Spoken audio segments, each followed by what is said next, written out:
Üdvözlet mindenkinek! A mai videóban a Pico frissen megjelent ukrán hálókocsiját mutatom be nektek H0 építési nagyságban röviden. Előjáróban pár szó a modellezett jármű eredetiéről.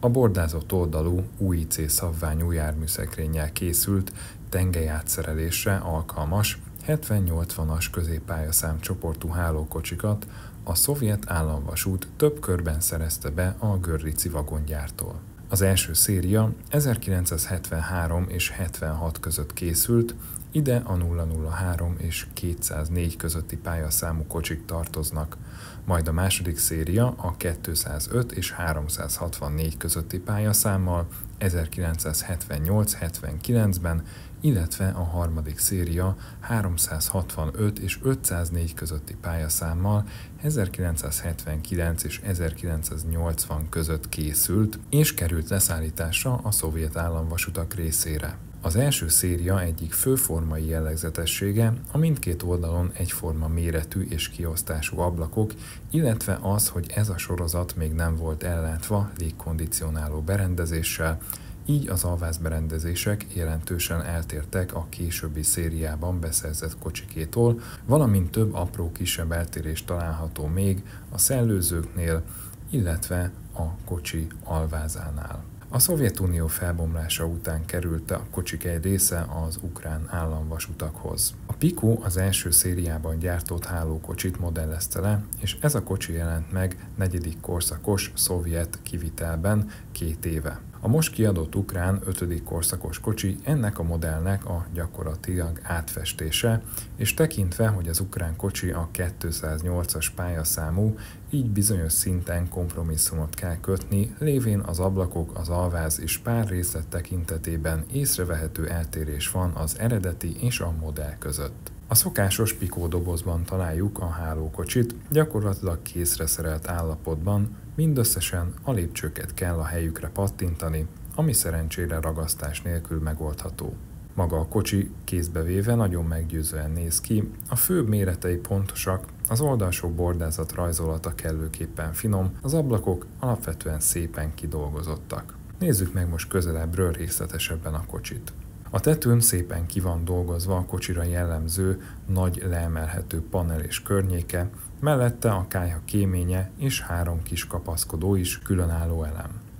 Eltérés van a szellőzők elhelyezkedésében azonban, itt az eredeti kocsin középen nem találhatóak meg ezek, csak a kocsi végeknél van egy-egy. A kocsi másik végén 2 oldalt a légbeszívó rácsozatát láthatjuk, itt eltérés az eredetihez képest, hogy a rácsozat a modellen az első szériás kocsihoz hűen magasabb, míg az eredetin ez már alacsonyabb téglalap alakú. A tetőív egyéb iránt szerintem megfelelő, nagyon jól visszaadja az eredeti kocsira jellemző formát.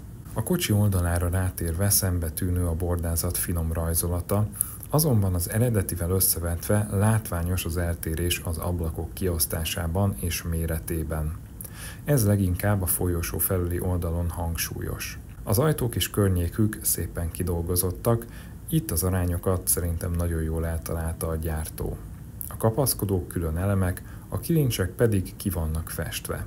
Az ajtón található ablakokon megjelenítésre kerültek a kocsira jellemző kis rácsok is. A kocsi végek szépen kidolgozottak. A formára szerintem nem lehet panasz, megjelenítésre került a kis szerelőablak fenn a tetőnél, és a jellegzetes 3 darab zárlámpa is.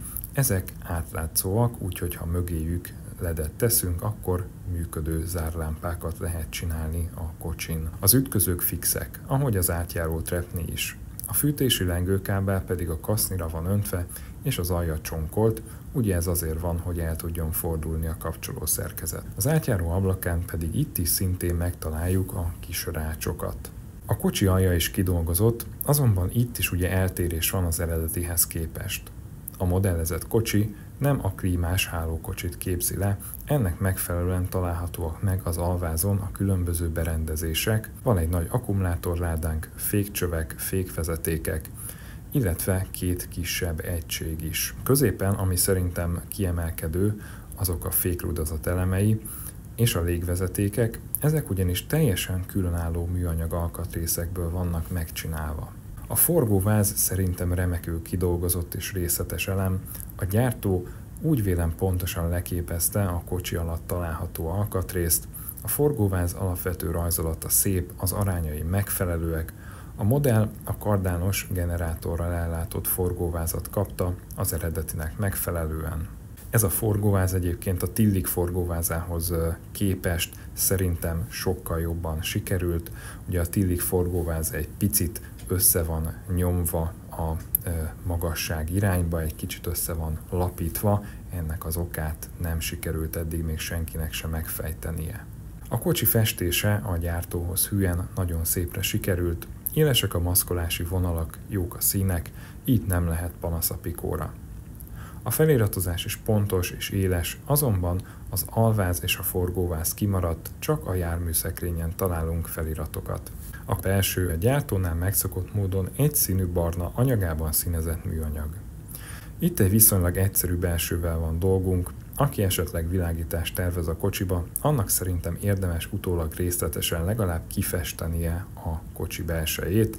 A kocsi rendelkezik rövid kapcsoló kinematikával, ez szépen teszi a dolgát, egyenesben összehúz, ívekben pedig kellőképpen eltart. Mindenfajta rövid kapcsolóval biztosan használható mind húzott, mind tolt üzemmódban.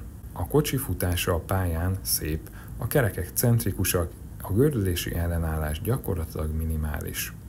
A legkisebb bejárható ívsugár 360 mm, és még ilyen szűk íveken is biztosan járatható a jármű még rövid kapcsoló használatával is. Felhasználhatóság terén egy elég univerzális kocsiról van szó, ami rengeteg 5. korszakos nemzetközi vonatban elsüthető, többek között használhatjuk akár a Mistral, a Venezia, a Tisza nemzetközi gyorsokban is például. Konkrétan erről a pályaszámú kocsiról van hazai kép, hogy ő bizony bejárt hozzánk is rendszeresen. A kocsi ára 36 000 forint körül alakul, ami miatt picit vegyes érzéseim vannak, főleg amiatt, hogy csak egy átfestésről van itt szó. Dicséretes a kocsi remek futás tulajdonsága és az alapvetően magas szintű összeszerelési minősége, de ez az árkategória már inkább az Acme szintje. Itt a formapontos kialakítás mellett már elvárható lenne a teljesen kifestett és részletes belső tér is szerintem.